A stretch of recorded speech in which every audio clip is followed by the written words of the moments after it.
This is the Analysis in Chains with Nathan Williams and Neil Kieran.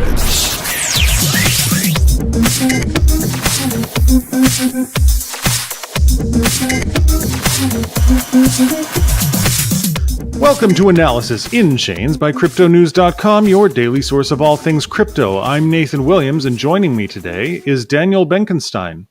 Daniel is the CMO for Unibright. Unibright has a platform, a blockchain agnostic platform for helping big companies incorporate blockchain technology without hiring a lot of blockchain developers. Welcome, Daniel, to the show. Hi, Nathan. Thank you so much for inviting me.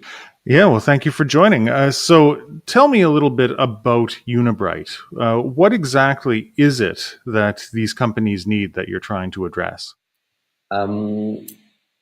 Out there are so many projects which are focused on cryptocurrencies, and in the mainstream, cryptocurrency is the same as blockchain technology. So we do something different. We focus on enterprises and companies, and our focus is to bring blockchain technology in enterprises and to solve real-world problems.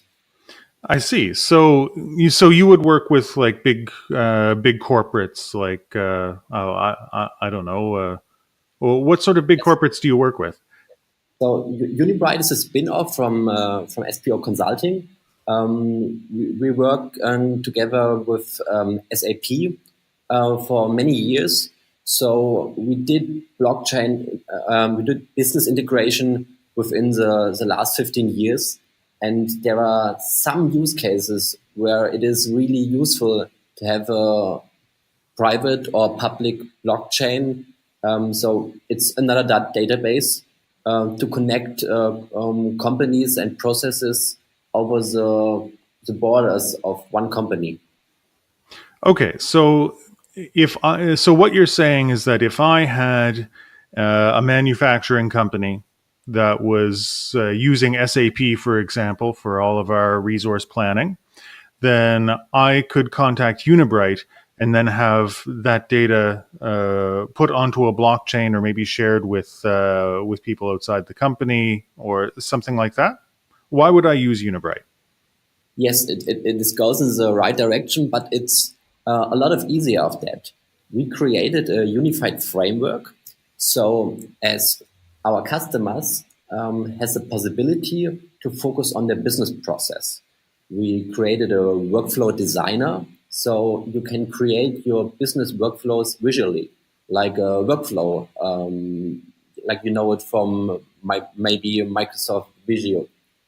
And after you created your workflow visually, you put on a button and you push a button and you can use a smart adapter to connect to different blockchains, for example, to Hyperledger, and save a specific state into Hyperledger.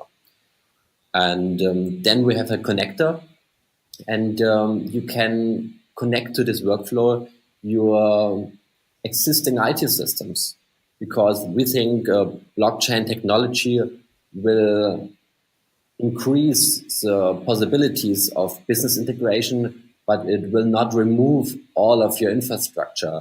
And companies need a workflow to deal with both worlds.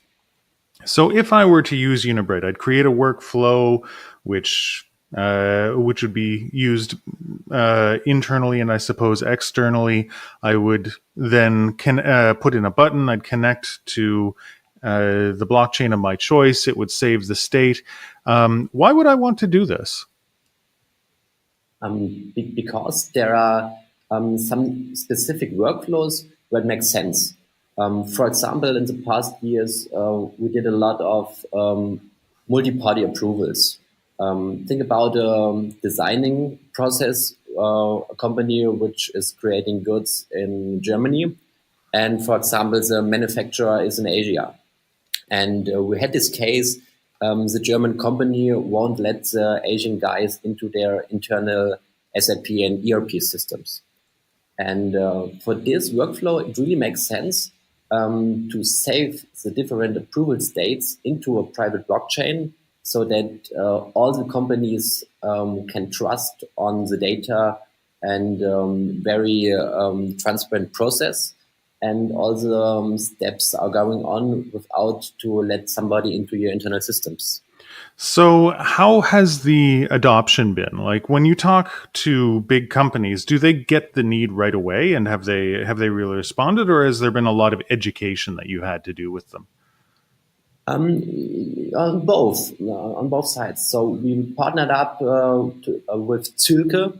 It's in Germany a really big company in the field of consulting and innovation consulting. And we did a hackathon together with Microsoft 2 weeks ago.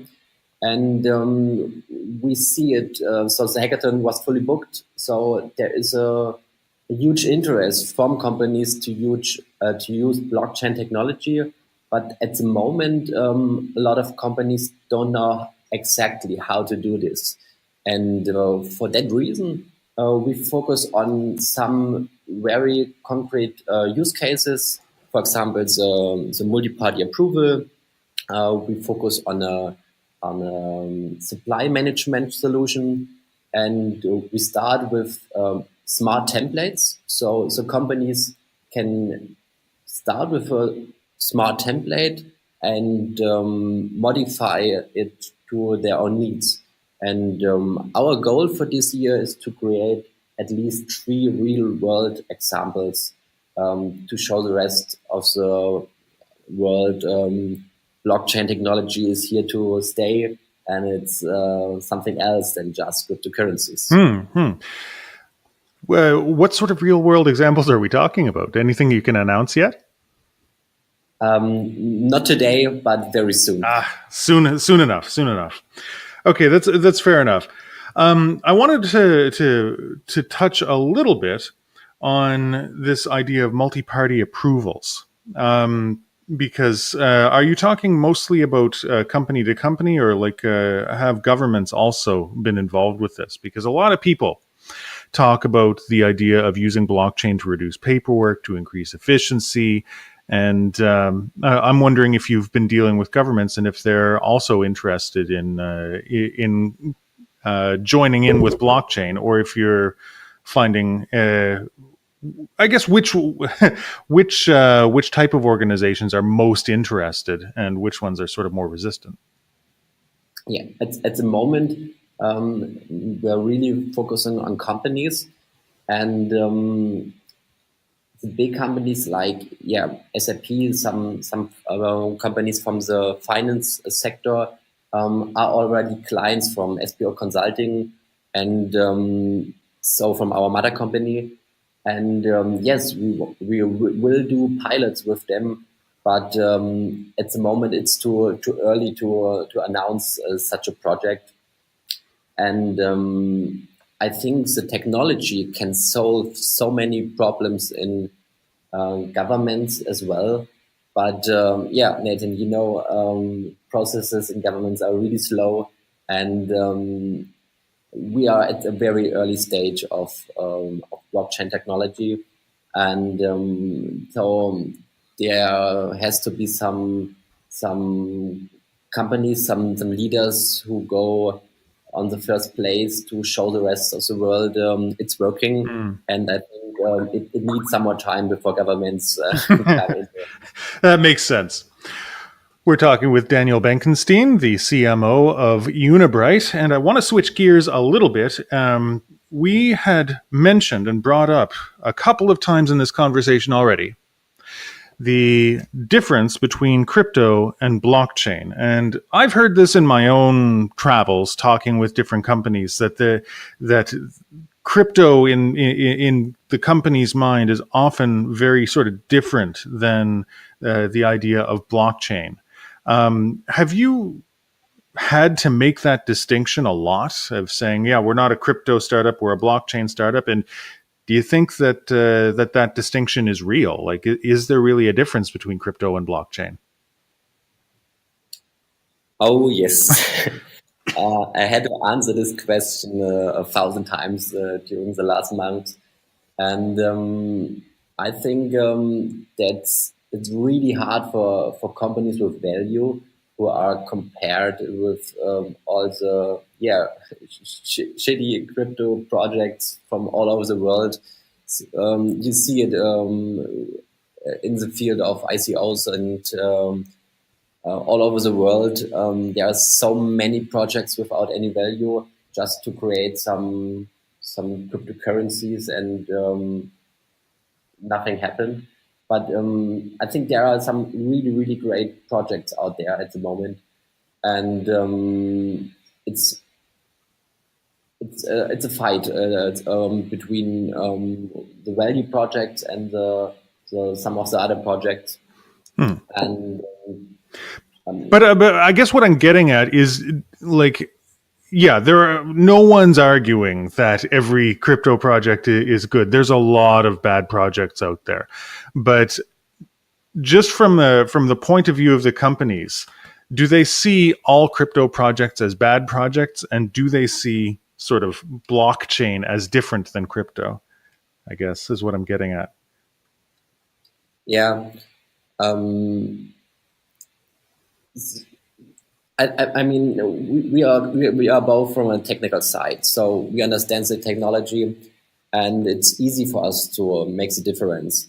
But every technology needs to be accepted at some point in mainstream to become a really big part of communities, to be accepted from clients and customers. And cryptocurrencies are easy to understand. So everybody knows at the moment what's a Bitcoin and how it works. And therefore, the real world problems must come into mainstream before the public people can understand what's the difference between cryptocurrencies and business. I mean, the reason I ask is because in my mind, I see them as very much the same, right? Like there are blockchain projects that don't use a token or don't have a sale, but the thing is, I've met a lot of people like in some of the large companies that are like, oh, we love blockchain, but we hate crypto, and it's just interesting because with a lot of distributed projects, it's sort of difficult to make them run without having some sort of crypto token. And I mean, you could, but as projects get distributed, right? As if you don't have a central company at the control, you need a way of managing the system, like with a token curated registry, or with token incentives, or token staking, I'm not sure how some of the interesting or good projects could run without a token. Yes, that's absolutely right. But I think it's really important to make a difference between different kinds of tokens. So at the moment there are some words out now. So what's a utility token, or what's a currency?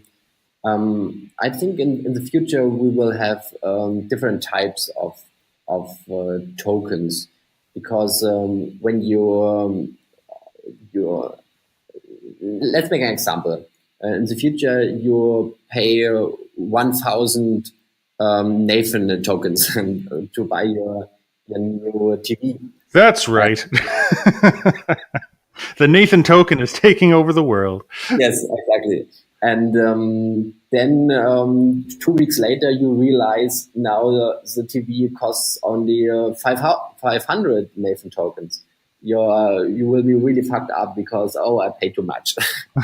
And so you need even in crypto some kind of token which is stable. And on the other hand, you need you want to do business processes, business integration. You want to pay for services. Maybe you rent a taxi, and you plan a process for all your employees over 1 year, and you need to know that the amount you spend on day one will be in a range for the same amount in the end of the year. So these are really other use cases. There's another one. It's a saving coin. When you want to hold money like gold to increase your personal wealth, then it's important, or it's good for you when it increases in value over a long period. And I think not every coin can fit every need, but we will see projects which are focusing on different types of use cases, and so I think it's necessary to make a differentiation between different types of tokens and use cases. No, that absolutely makes sense. From my point of view, it's going to be something that we have to deal with as an industry going forward. But I think it's a danger on the right road. I think that that this is an important question that people are currently dealing with, and I'm seeing fewer and fewer bad projects. Probably because the ether price has gone down, so it's been harder to actually do a bad project ICO. But you recently had an ICO as well, didn't you? Yes, we did our token launch on 10th of April, and it really went well. We reached the hard cap, and we are really lucky over that, and very thankful for the trust which our investors gave to us.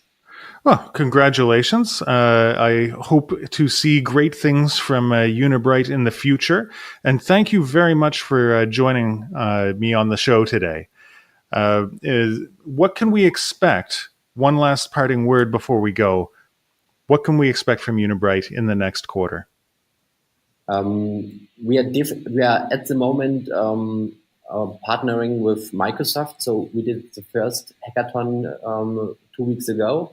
And at the moment, we are planning the next one. So we will definitely go into the developing with partners. At the moment, we formed 4 different teams for our 4 components of the framework. And we are really hard on work to build some pilot projects. And our goal is definitely to make these pilots till end of this year. That's very exciting. I wish you all the best with it. Thank you very much for joining me. Daniel Benkenstein is the CMO of Unibright. Unibright recently completed their token sale, and we expect good things from them and good pilots in the future. Thank you so much. Thank you so much, Nathan. Bye-bye.